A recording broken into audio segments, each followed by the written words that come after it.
오늘 우리가 함께 본 하나님 말씀은 에베소서 5장 18절부터 21절까지의 말씀입니다. 에베소서 5장 18절부터 21절까지의 말씀 우리가 한 절씩 교독하도록 하겠습니다. 제가 가지고 있는 성경 신약 315면에 있습니다. 에베소서 5장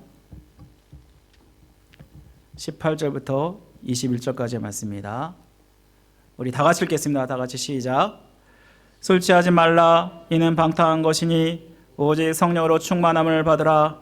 시와 찬송과 신령한 노래들로 서로 화답하며 너희의 마음으로 주께 노래하며 찬송하며 범사의 우리 주 예수 그리스도의 이름으로 항상 아버지 하나님께 감사하며 그리스도를 경외함으로 피차 복종하라. 아멘. 우리 오늘은 교회 탄생 29주년을 기념하면서 믿는 자의 지혜로운 삶이라는 제목으로 잠깐 말씀을 나누겠습니다. 여러분 혹시 웰빙이란 말 들어보셨죠? 웰빙이란 말, 이 말이 2000년대 초부터 유행이 했습니다. 그 당시는 우리나라가 이제는 중진국을 벗어나서 개발도상국을 벗어나서 선진국으로 들어가는 시점에 우리에게 나온 말인데요. 이제는 풍요도 중요하지만 더 중요한 것은 우리의 삶의 질이다. 그래서 잘 사는 게 더 중요한 시대가 되었습니다. 여러분 요즘을 우리가 100세 시대라고 얘기하는데 요즘이야말로 먹고 사는 게 중요하겠지만 그보다 더 중요한 거는 잘 사는 게 중요하다고 합니다. 하지만 여전히 여러분 잘 산다는 것을 사람들은 더 큰 집을 갖고 자동차는 뭘 타느냐, 또 여전히 어떤 옷을 입고 사느냐, 이것이 여전히 성공한 사람의 기준입니다. 여러분 정말 그렇습니까? 주변에 보면은 그렇지 못한 사람들이 있습니다. 겉으로 보기에는 잘 사는 것처럼 보이고 부자처럼 보이지만 행복하지 못한 삶을 사는 사람도 많고 많은 우여곡절을 겪으면서 힘들게 살아가는 사람들도 있습니다. 성경에서는 분명히 잘 사는 것이 분명히 있는데 그것이 뭐라고 얘기하고 있을까? 우리 오늘 본문을 보면은 예수 그리스도를 믿는 사람으로서 잘 사는 것, 후회 없는 인생을 사는 것은 바로 지혜로운 인생을 사는 것이다 라고 말씀하고 있다는 것입니다. 여러분 똑같은 시간이 주어졌음에도 불구하고 지혜로운 삶을 살 수도 있고 어리석은 삶을 살 수도 있습니다. 그런데 우리는 아무렇게 살아서는 안 되고요. 매일매일 어떻게 살지를 여러분 고민하셔야 된다고 말씀합니다. 여러분 그렇다면 어떻게 사는 것이 지혜로운 삶일까? 오늘 말씀을 묵상하면서 생각해 보기 원합니다. 여러분 오늘 방금 읽은 본문에서 지혜로운 삶은 무엇이라고 그 다음에 말하고 있냐 하면은 세월을 아끼는 삶이라고 말합니다. 여러분 16절에 보시면은 세월을 아끼라 때가 악하니라 라고 말씀을 하고 있는데요. 여러분 여기에서 세월, 이 말은 원문으로 보면 카이로스라는 말을 씁니다. 여러분 시간에는 두 가지 개념이 있습니다. 하나는 카이로스고 하나는 크로노스입니다. 여러분 크로노스는 그냥 자연적으로 객관적으로 그냥 흘러가는 시간을 이야기합니다. 여러분 시계를 딱 보면 시간이 흘러가잖아요. 그것을 우리는 크로노스의 시간이라고 이야기를 합니다. 그런데 카이로스라는 것은요, 그 특별하게 그 사람에게 가치 있고 의미 있는 시간을 이야기합니다. 여러분 그래서 우리는 똑같은 크로노스의 시간을 살지만 각자에게 카이로스의 시간이 될 수도 있고 그렇지 않을 수도 있다는 것입니다.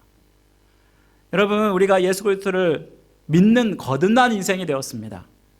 예수 그리스도를 믿는 사람은 원래 죄를 가지고 태어나고 이 죄를 해결하지 못하면 결국 지옥에 갈 수밖에 없게 됩니다. 그래서 소망 없는 인생이었는데 여러분 예수님께서 우리를 대신해서 십자가에 달려 죽으심으로 말미암아 우리 죄를 속죄하셨고 우리는 이제 새로운 인생이 되었다라는 것입니다. 예수님을 믿는 자마다 주님께서는 새로운 인생을 허락하셨는데 누구든지 그리스도 안에 있으면 새로운 피조물이라 이전 것은 지나갔으니 보라 새 것이 되었도다 라고 말씀하지 않습니까? 그래서 우리는 예수 그리스도를 믿은 다음에는 제2의 인생을 산다라고 할 수 있는 것입니다. 여러분 우리는 그래서 인생의 새로운 기회, 즉 카이로스의 시간이 주어진 자들이라고 할 수 있는데요. 그러려면 여러분 우리가 인생의 이 기회를 더 의미 있고 더 가치 있게 보내야 한다는 것입니다. 만약에 어떤 사람이 병이나 혹은 죽을 수밖에 없는 그러한 시한부 인생을 만약에 산다 그러면, 그런데 그 사람이 살아났습니다. 그러면 이 사람을 뭐라 하냐면 우리는 제2의 인생을 산다고 하지 않습니까? 어떤 사람이 예기치 않는 교통사고로 인해서 목숨 잃었습니다. 병원에 실려와서 하얀 천을 쓰고 침상에 누워서 의사로부터 사망 선고를 받았습니다. 가족들은 통회하면서 장례 준비를 합니다. 그런데 이 사람이 갑자기 다시 살아났습니다. 실제적으로 역사적으로 보면은 그런 일들이 정말 일어납니다. 차가 충돌하는 순간 생물학적으로 기능이 멈췄다가 다시 이것이 정상적으로 돌아와서 살아나는 그런 경우들이 있습니다. 여러분, 이런 것들이 흔한 일은 아닌데요. 여러분, 이렇게 죽었다가 다시 살아났을 때 장례를 준비하던 가족들은 부랴부랴 장례식을 다 취소하고 사람들에게 연락을 해서 이 죽었던 사람이 살아났다라고 알립니다. 장례식에 오던 사람들의 발걸음은 슬픈 발걸음이 아니라 이제는 새 생명을 축하하는 발걸음이 됩니다. 얼마나 감격스럽습니까? 여러분, 우리가 새로운 삶을 살게 되면 이 삶이 너무나 소중하기 때문에 우리는 아무렇게나 살지 않습니다. 이것을 너무나 좋은 기회로 여기고 가치 있고 의미 있는 일을 하게 됩니다. 예수님을 믿는 인생이야말로 주님 믿고 새로운 인생을 사는 것이 아닙니까? 그러면 예수님을 믿는 자에게 가치 있고 의미 있는 인생은 무엇일까? 여러분, 우리 갈라디아서 2장 20절 한번 볼까요? 갈라디아서 2장 20절을 보면은 내가 그리스도와 함께 십자가에 못 박혔나니 그런즉 이제는 내가 산 것이 아니요 내 안에 그리스도께서 사신 것이라. 이제 내가 육체 가운데 사는 것은 나를 위하여 자기 자신 몸을 버리신 하나님의 아들을 믿는 믿음 안에 사는 것이다 라고 말씀합니다. 여러분, 이 말씀에 따르면 우리에게 가장 가치 있는 일은 주님을 위해 사는 것이라고 말합니다. 이제는 주님을 믿었기 때문에 우리의 인생의 주인이 바뀌었습니다. 이전엔 나였다면 이제는 주님이 우리의 인생의 주인이 되었고, 그리고 우리의 삶의 목적과 목표도 바뀌었습니다. 이전에는 나를 위해 살았더라면 지금부터는 하나님을 위해서, 그리고 예수 그리스도의 영광을 위해서, 그 기쁨을 위해서 살아가게 되었다라는 것입니다. 여러분, 이렇게 주님을 믿고 나면 그러면 주님의 뜻대로 살아가야 하는 그러한 마음과 삶과, 그리고 이전에 육신의 모습으로 돌아가고자 하는 그러한 마음이 서로 부딪히게 됩니다. 우리가 예수님을 믿고 나서 여전히 세상 가운데, 육신 가운데 있기 때문에 우리 안에서 영적 전쟁이 일어날 수밖에 없게 됩니다. 여러분, 어떤 분들이 이런 얘기합니다. 많은 분들이 내가 예수 그리스도를 믿을 때는 얼마나 큰 하나님의 은혜를 받았는지 모른다. 그리고 하나님의 축복을 기대했다라고 말합니다. 내가 이제 하나님의 자녀가 되었고 하나님의 백성이 되었고, 그리고 이제 성령 하나님이 항상 나를 간섭하시고 그 전지전능하신 하나님이 나의 편이시니까 내가 어디로 가든지 무엇을 하든지 나를 복주시고 나의 삶이 평탄하고 형통하게 될 것이다 라고 그렇게 기대를 합니다. 그런데 많은 분들이 오히려 반대 일을 겪습니다. 예수 믿기 전보다 예수님 믿고 나서 생활하는 게 더 힘들다, 신앙생활하는 게 더 어렵다라고 말을 합니다. 여러분, 이 말이 맞죠? 예, 맞습니다. 왠지 아십니까? 이전과는 달리 신앙을 갖게 되어서 육신을 따를지 주님을 따를지 우리의 마음과 우리의 삶이 영적 전쟁터가 되기 때문입니다. 바꿔 말하면 우리의 마음과 삶의 영적 전쟁터가 있다라는 말은 무엇을 얘기하냐면 이것이야말로 구원받은 자의 확실한 증거이다 라는 뜻입니다. 여러분, 오늘 본문에서 이러한 영적 전쟁을 무엇에 비유하고 있습니까? 술 취하는 것과 성령 충만을 비유하고 있습니다. 여러분, 오늘 본문 18절 말씀 우리 한번 다 같이 한번 읽어볼까요? 18절 말씀입니다. 우리 한번 다 같이 읽어보도록 하겠습니다. 다 같이 시작. 술 취하지 말라. 이는 방탕한 것이니 오직 성령으로 충만함을 받으라. 여러분, 이 말씀에 보시면은 술 취함과 성령 충만을 비교하고 있습니다. 이것은 뭘 얘기하냐면은 우리의 삶의 주도권이 누구이냐, 그리고 그 삶의 결과는 전혀 다르다는 것을 우리에게 말씀해 줍니다. 오늘 본문에서 술 취함은 이전 세상과 육신을 따르는 삶이라고 할 수 있습니다. 로마서 13장 13절 14절에 보면은 육신의 일을 이렇게 얘기합니다. 반탕하고 술 취하며 음란하고 호색하며 다투고 시기하고. 여러분, 그런데 오늘 본문에서는 오직 술 취함만을 방탕에 그렇게 올려놓고 사도 바울은 이야기하고 있는데요. 왜 그럴까요? 에베소 성도들은 그 당시에 술 취함 때문에 굉장히 힘들어했던 것 같습니다. 일로 인해서 중독이 일어나고 수많은 사건 사고가 생겨났던 것 같습니다. 여러분, 술 취함은 방탕과 방랑의 대명사라고 할 수 있습니다. 여러분, 술 취한 사람 보신 적 있으시죠? 이 사람들은 이성이 아니라 술에 의해서 그 사람이 주장됩니다. 여러분, 술에 취한 사람들 한국에 가면은 너무나 쉽게 발견합니다. 여러분, 밤에 밤거리를 한번 다녀보십시오. 길거리에 술 마시고 술 취한 사람이 얼마나 많은지 모릅니다. 하지만 여러분, 미국에서 이런 거 보신 적 있으십니까? 왜 미국에서는 보지 못하는 줄 아세요? 미국에서는 술병을 들고 공공장소에서 술 마시는 것을 법으로 금하고 있기 때문입니다. 여러분이 만약에 길거리에서 심지어 보이는 투명 비닐 속에 술병을 넣고 다니는 것조차도요, 경찰이 보면 그것도 불법으로 걸립니다. 그래서 병은 보이지 않는 봉투나 검은 봉투나 혹은 누런 봉투에 넣어서 그렇게 해서 지정된 장소에만 마실 수 있다고 합니다. 그래서 미국에서는 이렇게 금지하고 있는데요, 수많은 사건 사고가 술 때문에 일어나기 때문입니다. 세계 사망자 중에 20명 중에 1명이 술 때문에 직간접적으로 연결돼서 죽게 된다고 합니다. 또 우리나라도 술 때문에 12%가 죽는다고 한다면 100명 중에 12명이 죽는데요. 이 모든 것들이 다 술과 관련된 일입니다. 운전하다가 사망하는 경우도 그냥 교통사고보다 2배나 더 많고요. 그리고 술 취함이 폭력성을 부추겨서 술 때문에 싸움이 일어나고 또 술 때문에 가정에 정말 망가지고 병드는 그런 일들이 일어난다는 것입니다. 여러분, 이 술 취함은 결국은 세상에 치우쳐서 주님이 아닌 세상의 쾌락과 세상의 향락을 쫓아서 살아가는 자들을 이야기할 것입니다. 여러분, 이것에 비해서 성령 충만을 받으라 라고 말을 합니다. 술 취하지 말고 성령 충만 받으라. 여러분, 이 말씀에 보면 술 취함과 비교되는 것이 뭐냐면 성령 충만함입니다.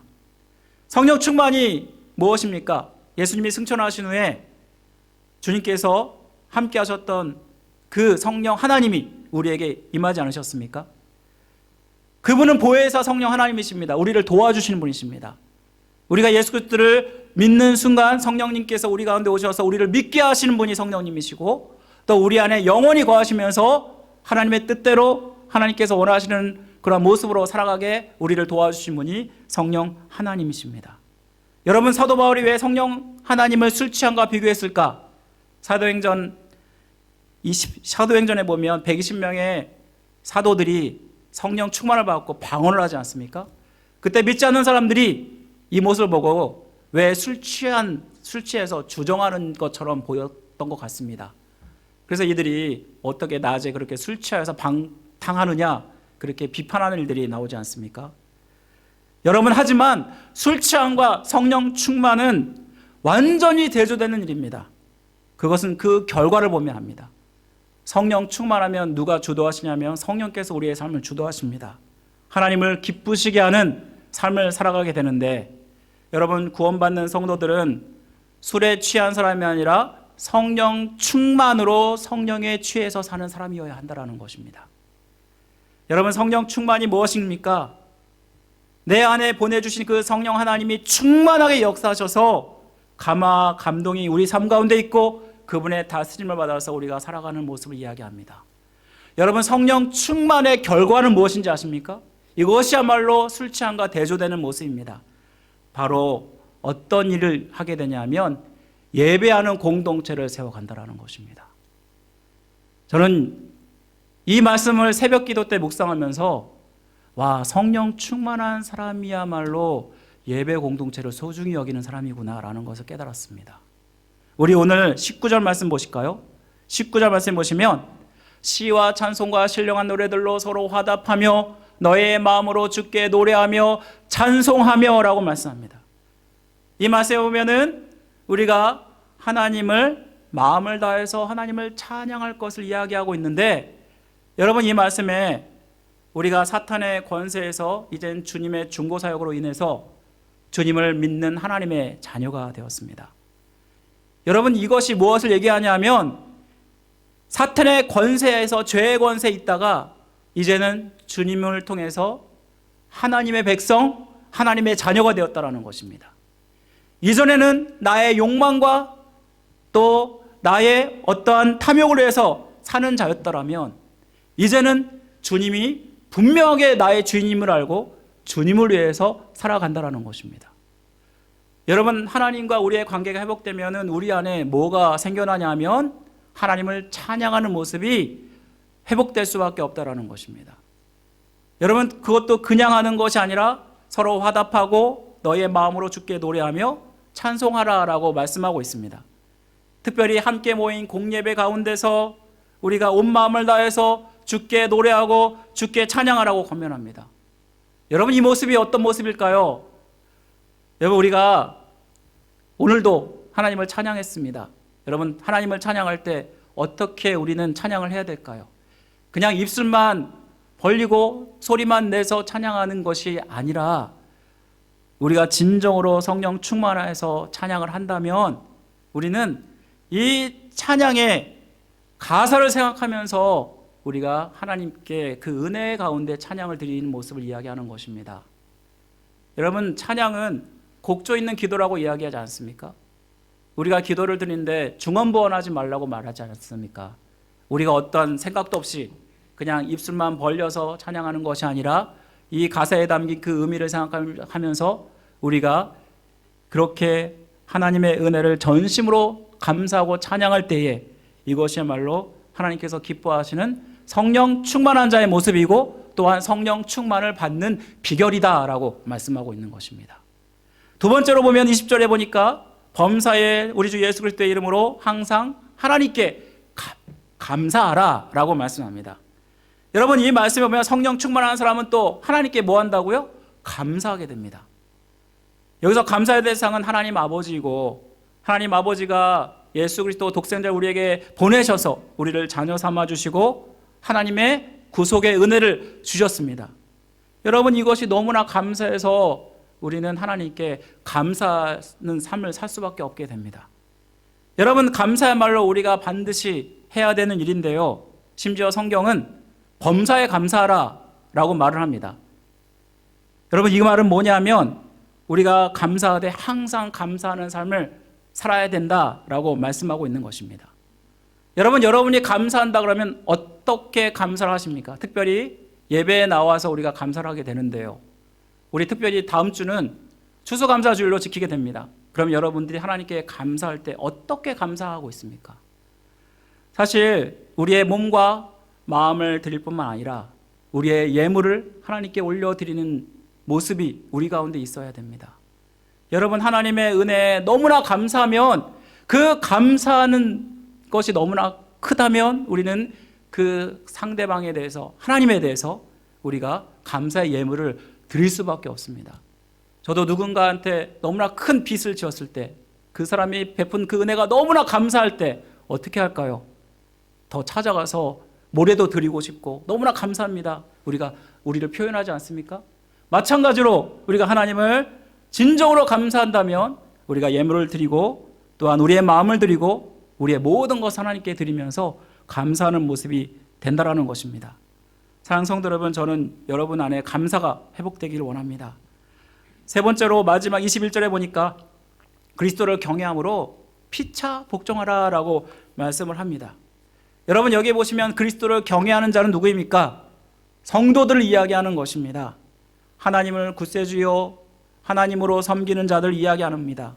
그런데 여기 보시면 피차 복종하라 라는 말씀은 그리스도께 자기의 권리를 포기하고 하나님 앞에 주님을 나의 구세주 나의 하나님으로 섬기듯이 그리고 그분의 뜻이라면 무엇이든지 하나님의 뜻대로 하겠습니다 다짐하듯이 서로 피차 상호 복종하면서 섬겨라 라는 말씀인 것입니다. 여러분, 교회는 그냥 이루어지지 않습니다. 누군가의 섬김을 통해서 이루어집니다. 특별히 예배를 섬길 때도 그냥 예배가 이루어지는 것이 아니라 예배를 위해서 수고하는 자들이 있기 때문에 우리가 예배를 또한 온전히 드릴 수 있는 것입니다. 여러분, 성도의 서로의 교제뿐만 아니라 하나님의 교제를 나눌 때에 그 절정은 결국은 예배일 수밖에 없게 됩니다.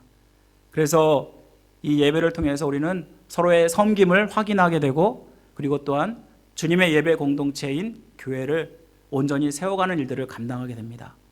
여러분, 요컨대 이 세 가지를 종합한다면 어떤 것을 얘기하는 거죠? 성령 충만한 사람은 찬양하고 감사하고 복종하고 서로 섬기고, 이거는 결국은 우리가 예배하는 공동체를 세워간다라는 의미인 것입니다. 저는 이 말씀 준비하면서 여러분, 이 교회 공동체가 얼마나 소중한지를 깨닫습니다. 점점 이 시대에 가난한 성도들, 교회 안 나가는 성도들이 많아지는 이 시대에 많은 사람들이 너무나 교회 공동체를 가볍게 여기고 있습니다. 여러분, 우리 주변에 교회가 굉장히 많지 않습니까? 많은 어떤 사람들은 교회에 대해서 너무나 부정적인 말을 많이 합니다. 왜 이렇게 교회가 많냐고. 그런데 여러분, 이 교회들이 그냥 세워진 것이 아니라는 것입니다. 미국에도 보면은 한국도 많지만 미국은 더 많은 것 같습니다. 구석구석 교회가 아닌 곳이 없습니다. 그런데 이 교회를 세우기 위해서 누군가의 헌신과 누군가의 수고가 있었기 때문인 것입니다. 선교사님들의 헌신, 목사님들의 헌신, 특별히 성도들의 헌신이 있었기 때문에 이들이 재산을 드리고 집까지 담보 잡혀가면서 목숨을 걸고 교회를 세우려고 했기 때문에 이렇게 교회가 든든히 세워져 갔고, 또한 우리 교회도 지금까지 여전히 이렇게 든든히 세워져 온 것입니다.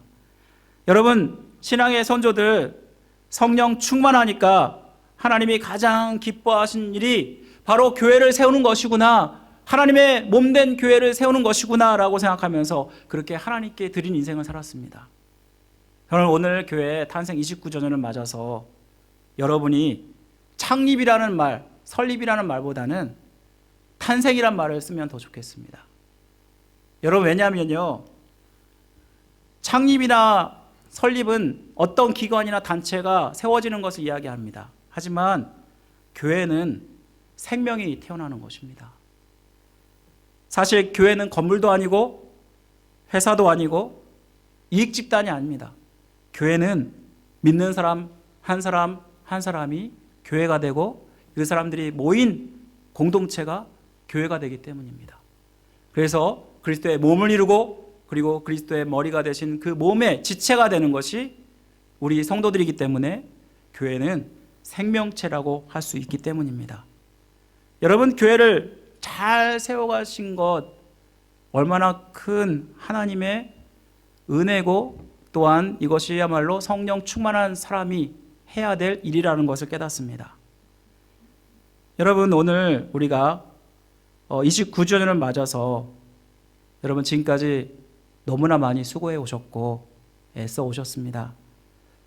무엇보다 하나님께 영광을 돌리고, 또한 우리 성도들 교회를 위해서 애써주신 그 수고의 헌신에 정말 감사를 드립니다. 그런데 여러분, 이렇게 교회를 세우는 것이 정말 항상 우리가 열심히 해야 되는 일임을 깨닫습니다. 주님이 주신 이 말씀은요, 현재형으로 과거의 것이 아니라 계속해서 우리가 이뤄가야 될 것임을 말씀해 줍니다. 여러분, 오늘 우리가 이영 장로님 70년을 맞아서 우리 장로 은퇴식을 했지만 사실 이것이 끝이 아닙니다. 지금까지 하나님의 은혜로 모든 것을 감당했고, 또 앞으로도 하나님의 은혜로 남은 인생 주를 위해서 주님 앞에 설 때까지 충성하는 것이 하나님께서 우리에게 주신 우리의 사명이고 본분이라는 것을 깨닫게 됩니다. 무엇보다 우리의 거룩한 예배 공동체를 잘 세워가는 것, 이것이야말로 성령 충만한 사람이 해야 될 일이고 가장 하나님이 기뻐하신 일이라는 것을 깨닫게 됩니다. 사랑하는 성도 여러분, 저는 지금도 성령 충만한 삶을 살고 하나님이 기뻐하시는 삶을 사는 것이 늦지 않았다라고 생각을 합니다. 여전히 우리의 남은 인생 하나님께서 주신 기회이기 때문에 우리가 하나님 앞에 설 것을 생각하면서 남은 인생 주님의 몸된 교회 성령 충만하여서 그 예배 공동체를 세우게 해서 애쓰고 수고할 때 하나님께서 이러한 자를 축복하시고 잘했다 충성된 종아라고 칭찬하시게 될 것입니다.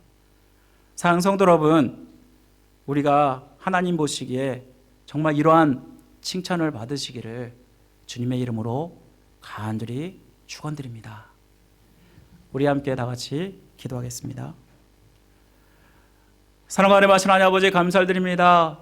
오늘 말씀을 통해서 주님 성령 충만한 삶이 바로 예배 공동체인 교회를 잘 세워가는 삶임을 깨닫습니다.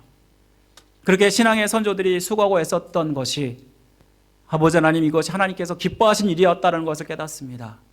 아버지 우리 성도들 교회를 새수만 교회를 더 잘 세워갈 수 있는 은혜를 주옵소서. 지금까지 지켜주신 그 은혜에 감사하며 또한 앞으로도 더 열심히 주님이 기뻐하시는 모습으로 살겠노라 결단하며 아버지 교회 공동체를 잘 세워갈 수 있도록 도와주옵소서. 주님 오늘 교회 탄생 29주년을 맞아서 함께 축복하며 축하하며 무엇보다 하나님께 영광 돌릴 수 있는 복된 하루 될 수 있도록 은혜 베풀어 주옵소서. 모든 것 주님께 감사드리며 우리를 구원하신 예수 그리스도의 이름으로 기도드립니다. 아멘.